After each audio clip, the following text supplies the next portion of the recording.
Agora vamos ficar com a palestrante doutora Luísa Bisol, ela que vai ministrar a palestra Comorbidades Psiquiátricas mais prevalentes nos transtornos alimentares.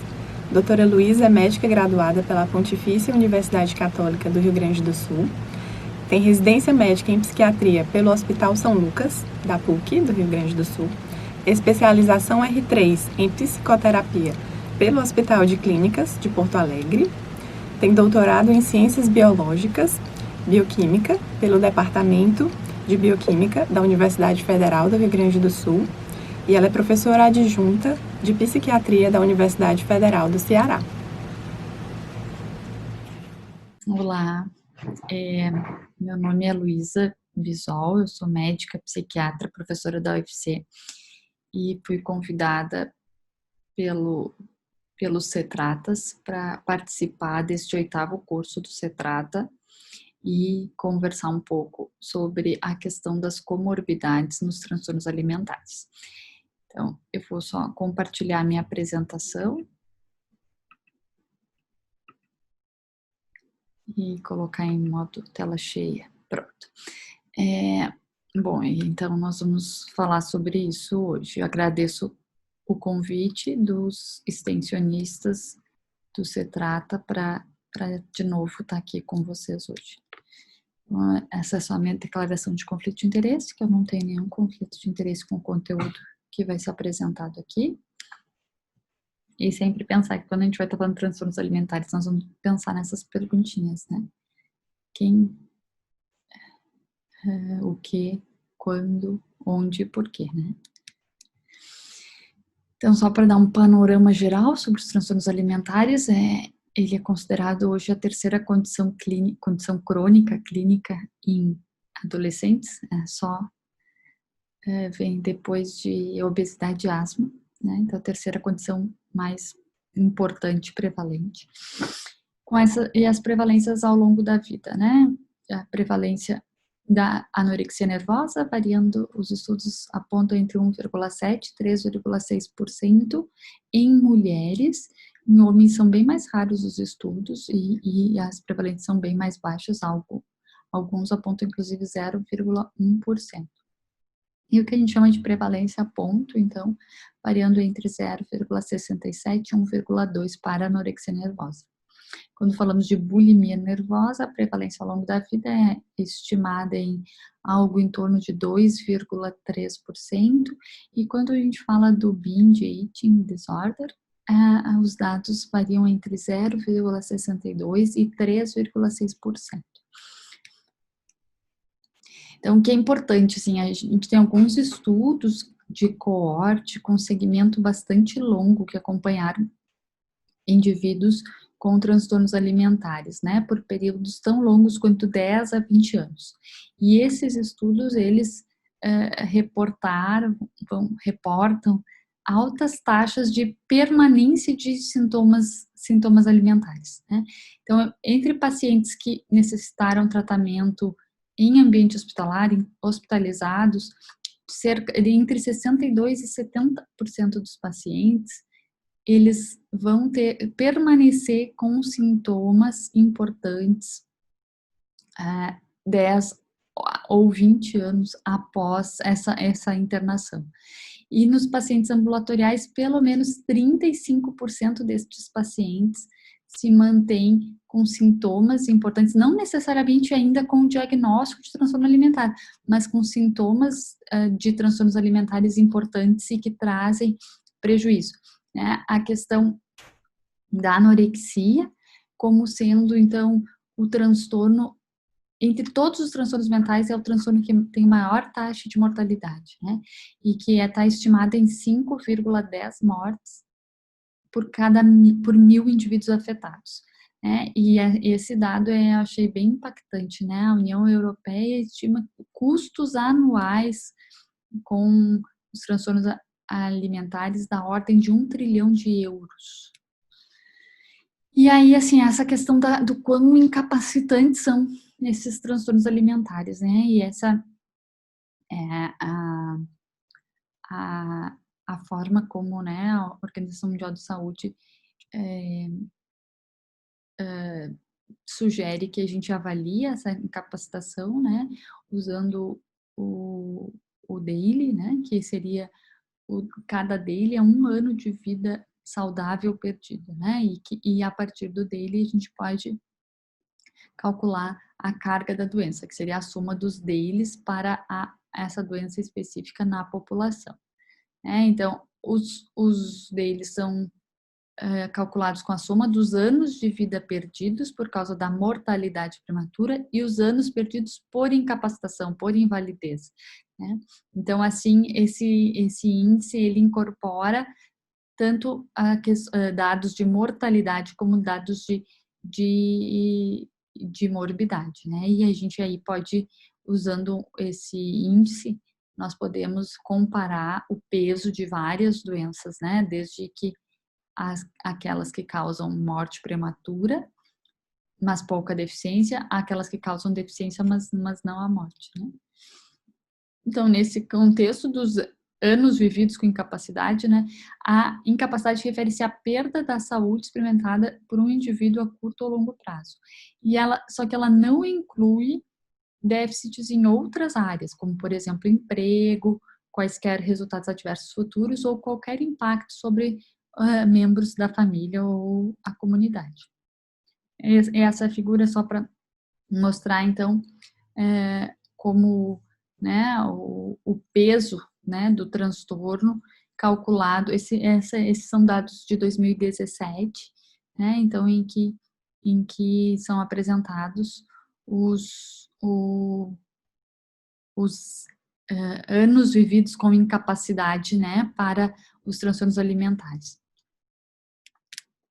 Esse mapa é para mostrar o número de pessoas vivendo, então, com transtorno alimentar em 2017, e a gente vê que aqui os países em que estão marcados em vermelho são os países com maior número, né? Estados Unidos, China, Índia, também são os mais populosos, na verdade.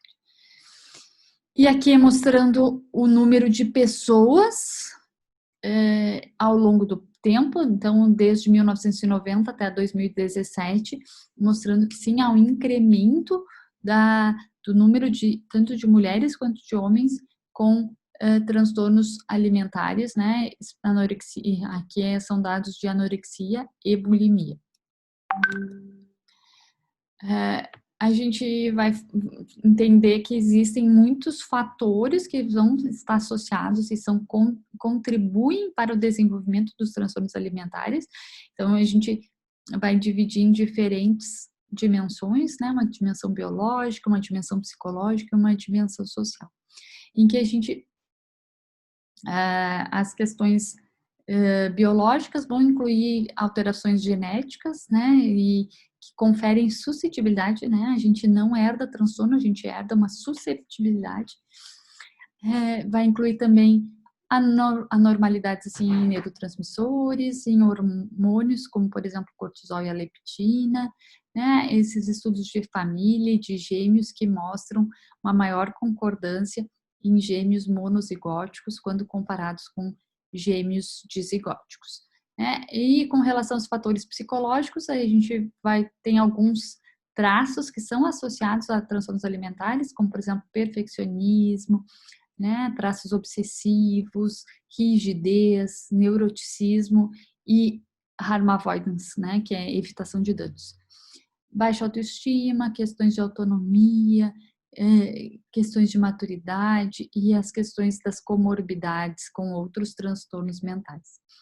E as questões sociais, a influência cultural, familiar, dos pares, né, a questão dos estressores, por exemplo, bullying na escola, né, se a pessoa tem obesidade, por exemplo, sofre bullying, isso pode estar associado com posterior desenvolvimento de transtorno alimentar. Então, falando especificamente de anorexia nervosa, a comorbidade ela é vista em mais de 70% dos pacientes, especialmente transtornos depressivos e ansiosos. Então, o que também pode acontecer de complicações médicas associadas com a anorexia nervosa. Então, nós vamos ter complicações em vários sistemas, né? E que a gente já vai falar um pouquinho agora.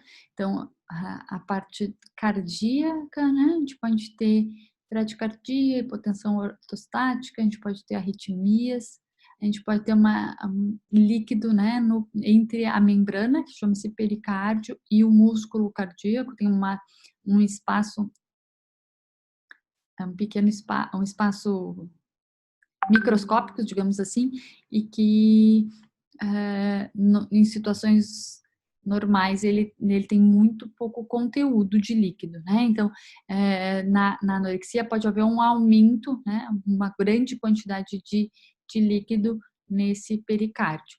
E essas alterações cardíacas vão acarretar alguns sintomas, como, por exemplo, a questão de se sentir com pouca energia, fadiga, pode ter síncope, tontura, palpitação, né? E dor torácica, enfim, e até sintomas de insuficiência cardíaca congestiva, né? Edema, dispneia. Também a gente pode ter alterações nos eletrólitos, então a gente pode ter diminuição de potássio decorrente dos vômitos ou do uso exagerado de laxantes. Nós podemos ter hiponatremia, muitas vezes associada com excesso de ingesta de líquidos, de água, né? Porque muitas vezes é uma estratégia para aliviar a sensação de fome, né? Ingerir água. E isso pode acarretar clinicamente com a presença de dores musculares, de arritmias e até mesmo convulsões. No sistema endócrino, nós podemos ter alterações, né, nos hormônios sexuais e é associado com a amenorreia, que embora não seja mais critério diagnóstico no DSM-5, ainda é um achado clínico muito frequente, né? As mulheres que ficam com anorexia e que estão excessivamente desnutridas, elas acabam interrompendo a menstruação, né? E a gente pode ter também a questão da osteopenia e da osteoporose em função da desnutrição, né? E que muitas vezes aí pode estar associada com fraturas, fragilidade óssea e maior risco de fraturas. No sistema gastroenterológico, nós podemos ter, então, alterações na motilidade do nosso estômago, um retardo no esvaziamento do estômago, e aí isso pode levar à constipação, a sintomas de refluxo, a estufamento, dor abdominal. A gente vai ter alterações hematológicas, né? Então a gente pode ter a nossa medula óssea suprimida, então vamos ter palidez, vamos ter anemia, né? E coisas gerais, na aparência geral, que pode ter o que se chama-se acrocianose, né? Lanugo, que é aqueles pelinhos finos, né, na pele, perda de cabelo, o sinal de Russell, que é aquele sinal no dorso da mão, que foi descrito, né, em pessoas com sintomas purgativos e que quando usam os próprios dedos para induzir vômitos, muitas vezes acaba tendo o atrito da mão com os dentes, ocasionando calos. Tá? Hipercarotenemia, que aí a pele vai ficar mais amarelada, o aumento das parótidas, que também é decorrente dos vômitos, e alterações nos dentes, né? Facilitando o aparecimento de cáries em função da corrosão dos dentes pelo ácido, né? Que vem junto com os vômitos.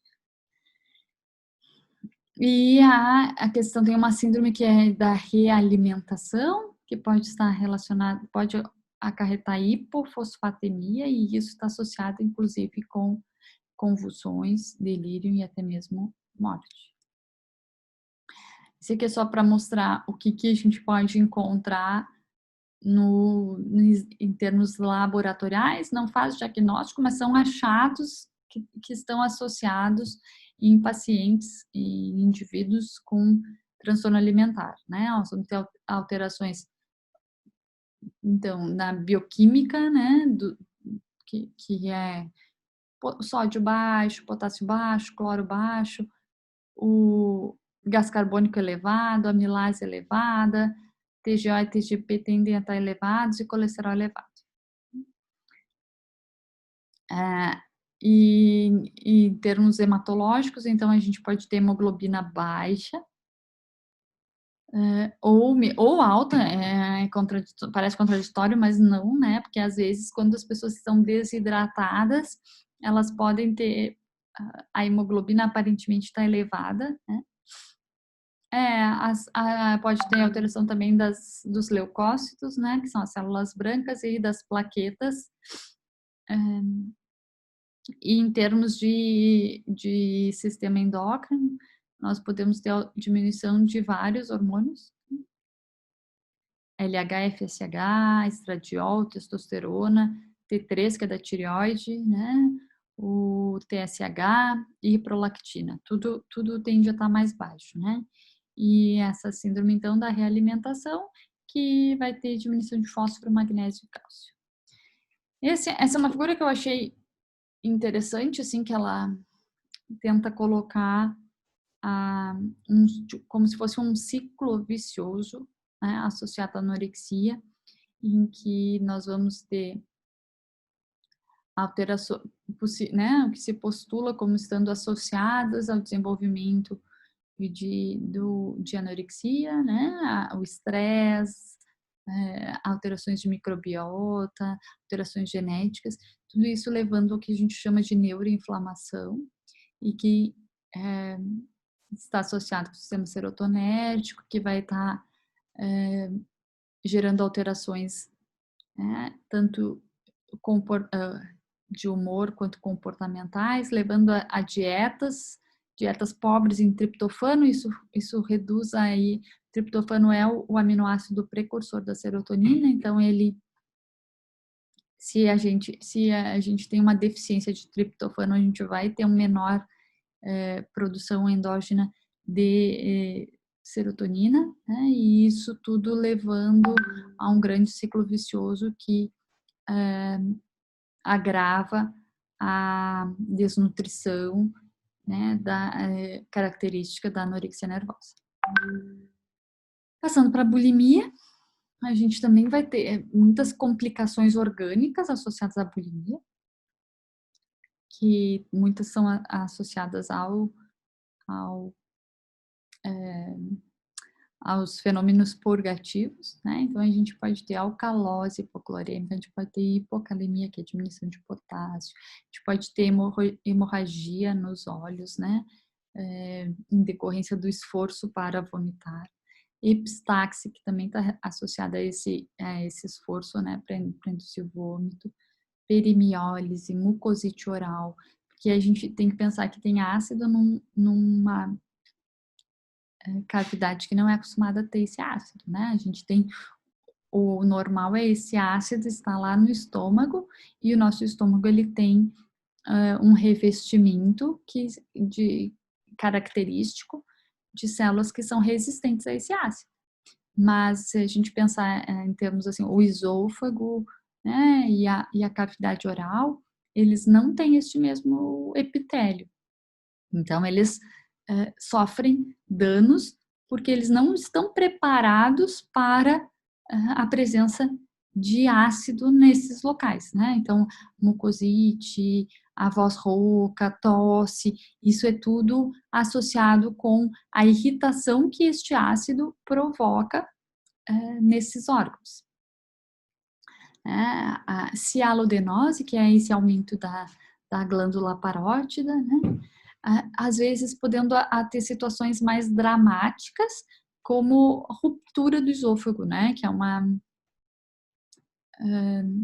uma emergência, enfim, uma condição médica de altíssima letalidade, né? Porque a gente vai ter esse rompo-esôfago, esse conteúdo vai para uma estrutura que a gente chama mediastina, né? Que a princípio não deve ter esse tipo de conteúdo lá. Então, isso acaba sendo uma, uma emergência, né? E uma situação rara, mas dramática e de altíssima mortalidade.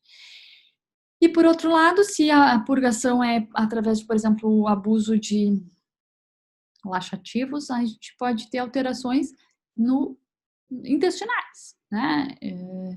Como, por exemplo, a gente pode chegar a extremos de prolapso retal, hemorroidas, enfim, sangramento, hemorragia digestiva, né? Enfim,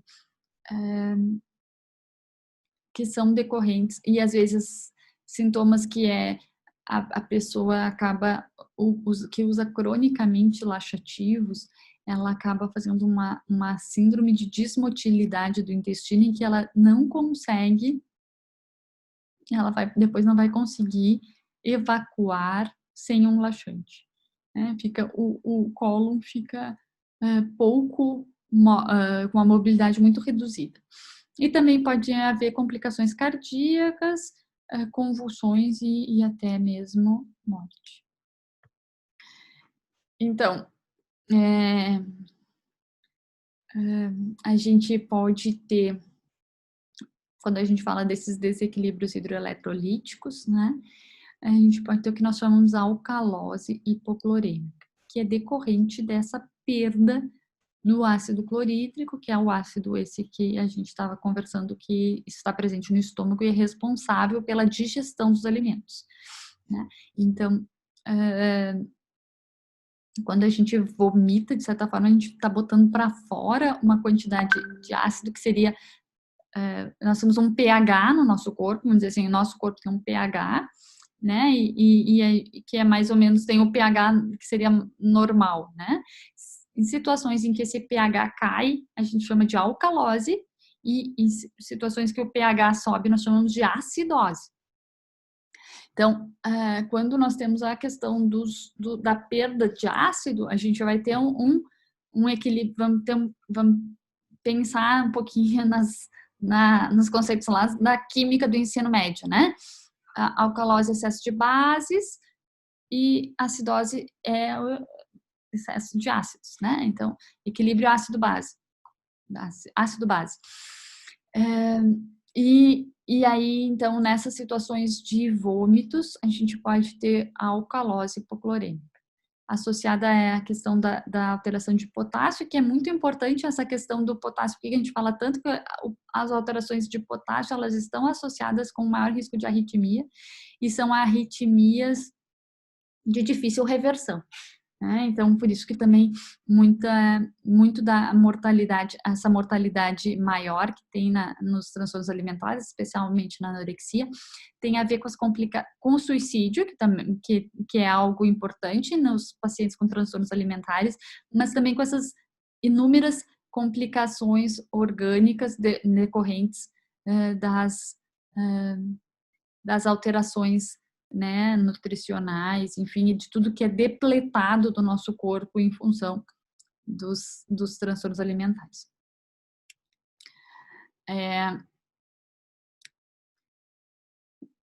Por outro lado, então, a gente sempre tem que pensar que esse equilíbrio hidroeletrolítico, ele pode ter vamos dizer assim, fatores que prejudicam este equilíbrio, né? Tanto os vômitos como o abuso de laxantes. Só que vai ser um pouco diferente para que lado vai pender a balança. Se o que eu perco é ácido, eu vou ter uma alcalose. Mas se a questão são diarreias e que eu não absorvo, eu posso ter o que a gente chama de uma acidose hiperclorêmica, tá? Então, a gente... E essas questões que eu já tinha falado, prolapso retal, a questão de diarreia, hemorroidas e hematoquese, né, que é o sangue vivo nas fezes. Esse padrão de abuso de laxantes pode levar à alteração num sistema importante que é regulado pelos rins, chamado sistema renina-angiotensina. Então, quando eu simplesmente paro de usar laxante, eu posso também, em função dessas alterações, acabar desenvolvendo edema, né? Então, ainda aí falando das comorbidades com transtornos mentais, né, 80 a 90% dos pacientes com bulimia nervosa tiveram pelo menos um episódio de humor ao longo da vida, a maioria episódios depressivos, né, e 30% dos pacientes com transtornos alimentares também vai ter concomitantemente transtorno de déficit de atenção e hiperatividade, 11% vão ter transtorno opositor desafiante, né? 7% transtorno obsessivo compulsivo, 30% história de uso de álcool e estimulantes ao longo da vida, e sim, nós vamos ter maior risco de suicídio, de automutilação. Então, 21% das mulheres com transtornos alimentares relata que praticou em algum momento da vida autolesão não suicida, e 17% dos homens, né? E a gente sabe que tentativa de suicídio e suicídio são 5 vezes mais comuns em indivíduos com transtornos alimentares quando comparados a pessoas saudáveis. Bom, era isso que eu tinha para apresentar hoje. Eu espero que tenha contribuído, e qualquer coisa eu fico à disposição pelo e-mail para dúvidas.